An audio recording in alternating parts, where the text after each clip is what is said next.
Hey, Dani K, come to you from Dani K Joe Wellness. Today's tip is kind of a continuation from yesterday because I was so discombobulated I forgot half of the crap that I wanted to say. So, kind of part two, so target heart rate.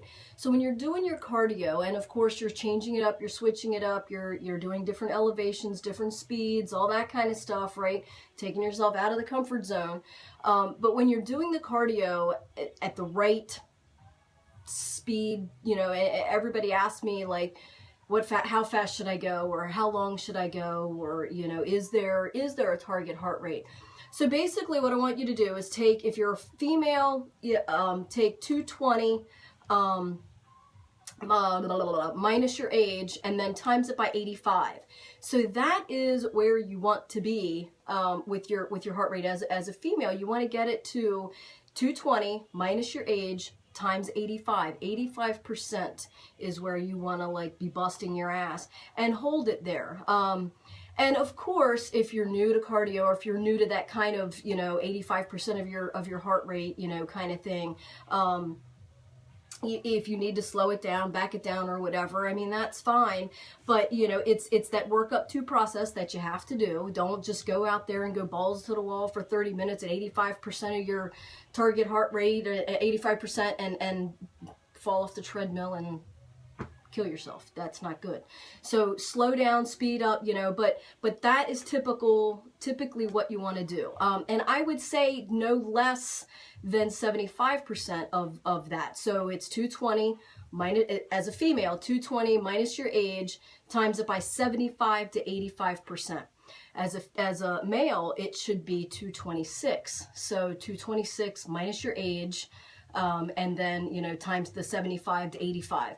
So that's kind of where you need to be. And sometimes and the way you do it is you find your pulse. You can do it here, you can do it there. I have a hard time finding it on my wrist, but you can find it there. The easiest thing is to count, and if you're walking on the treadmill, there's your 10 seconds, or actually it's easier to do 6 seconds and then times it by 10, which you just add a 0 to.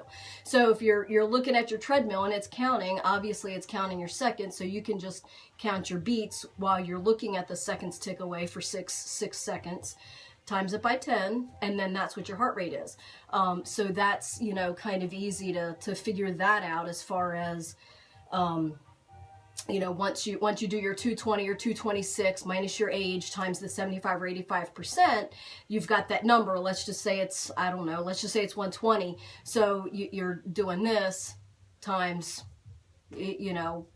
6 seconds times 10. Yeah, 6 seconds times your 10, and then that's for 60 minutes for your whole minute. So that's how you do that. Make sure I'm not stepping on my dog. See my dog? Can you see my dog? You see her little tail. But so that's kind of like where you want to keep it, 85%, and keeping it 30 minutes is good.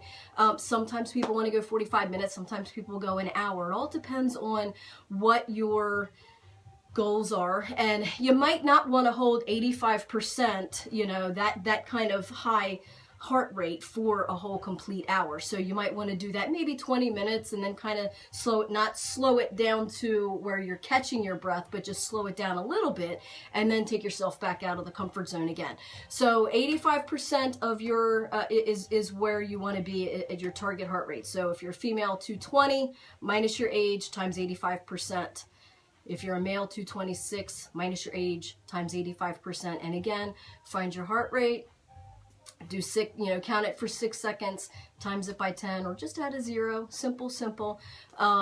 They used to do it back in the day. They used to make us do it for 10 seconds, and then we have to times it by 6, and you're like, you need a calculator. Well, it's easier to do it for 6 seconds and add a 0, right? So that's where you want to kind of be. And again, everything is always a work up to process. You don't always want to just jump in and go do something and then end up hurting yourself or whatever. So you have a number, and then you just work up to that number and work at keeping it steady at that number kind of thing.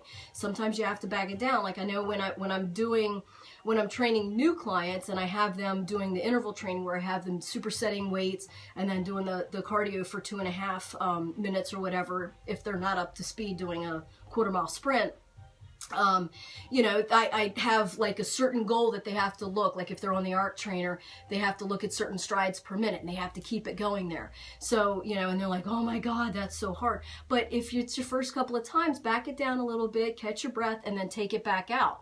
So, you know, it's all about pushing yourself out of the comfort zone, but knowing that you need to come back a little bit, you know, to kind of catch your breath so that you don't hurt yourself.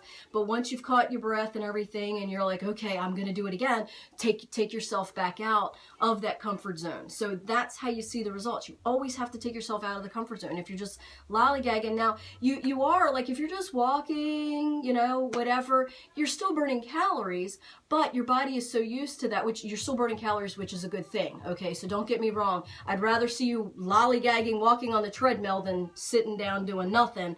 But to the same point, if you're trying to see results, that's what you have to do, is get yourself out of that comfort zone. So whatever your comfort zone is, just inch by inch, you know what I mean? Like, you don't have to go, you know, balls to the wall. So, you know, so again, the lower end, 75%, the higher end, 75 or 85%. And again, it's 220 if you're female, 220 minus your age times 75 or 85%.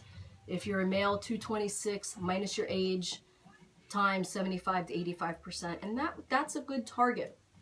Now, I personally don't do all that heart rate crap because for me, I don't do long cardios. But when I did do long cardios, I always did it's a specific name and I can't remember what name it is. Somebody can probably Google it as fast as I'm talking about it and post it on there. But basically, it's like the talk test. So if you're walking or running, jogging, you know, whatever, you're on the arc trainer, the elliptical, or the rower, and if you can actually have a conversation like this without losing your breath, you're not working hard enough. But if you're doing this, then you might be working a little bit too hard. So you want to be able to at least say a sentence or two without losing a lot of breath, okay? But again, that said, if you're working at 85% of your target heart rate, for your target heart rate, you might not be able to say a complete sentence. So if you're brand new to the situation, to working out, to cardio, do the talk test. If you're actually able to just have a conversation and, you know, whatever, then speed it up. So, you know, and if you're having, you know, a couple of words and then you have to take a breath, and you might be okay. But don't do this, because you're not gonna be able to sustain that. Now, for me, like I said, I do my Tabatas, 4 to 8 minute Tabatas, and that's what you want. You don't want to be able to talk. If somebody comes up to me next to the treadmill and I'm, you know, sprinting at 9-10 miles an hour and they're trying to talk to me, I'm like, you gotta wait a second, because I can't talk.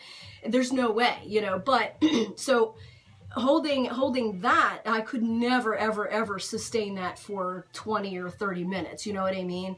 So you have to first figure out like what kind of cardio you're doing. So for me, for my Tabatas, there is no talking during Tabatas. So you should be busting your ass to the point where you can't say a word, okay? Because that's short spurts, right? But if you're doing a long cardio, you wanna maybe be able to at least say at least one sentence before you have to catch your breath. So again, that's 75 to 85%. And then if you're just lollygagging around and being able to, you know, talk like this, I see it all the time, not all the time, but sometimes in the gym, I pick on people, you know, if they're walking on the treadmill and they're texting, you know, I'm like, you ain't working hard enough if you can sit there and text. Or they might be walking and just having a conversation and just chit-chatting with the next person. I'll tell them the same thing. If you're able to talk like that, you're not working hard enough. So then they're like, oh shit, and they speed it up and start running. So I keep my eye on you when you're at Dani K Gym of Wellness, right? So keep that in mind. I hope that kind of helps with you know, kind of figuring out what your heart rate should be, or like the talk test, or, you know, whatever. But again, if you're new, don't throw yourself up to 85% and hold it there for 20-30 minutes and you're gonna fall off the damn treadmill and hurt yourself, and then you're gonna say, I hurt you. No, I didn't. So, you know, use your common sense and all that, but it's good numbers. So a lot of times people need to see or have numbers. So go ahead and figure that out, write it out, and then just kind of work toward those numbers. How about that? Work toward, it's always a step up, or it's a work in progress, okay? So I hope that helped. Dani K Gym and Wellness, if you have any questions, I put it out there this morning and nobody had a question. So I guess everybody is fit. Everybody is doing their thing today. Everybody is on point with their nutrition and water and working out because no one had a question. So I don't think that's true. But anyway, so if you have any questions, comments, leave them. Leave me a message, PM me. I will do my best to do a video for you and help you out with your fitness journey. So Dani K Gym and Wellness, DaniKGymandWellness.com should be live today. Don't hold me to it, but I'm hoping. Anyway, you know, technology, shit happens, right? But we're hoping that it's today. So stay in tune, stay informed, stay motivated, and hey, little brother, bye.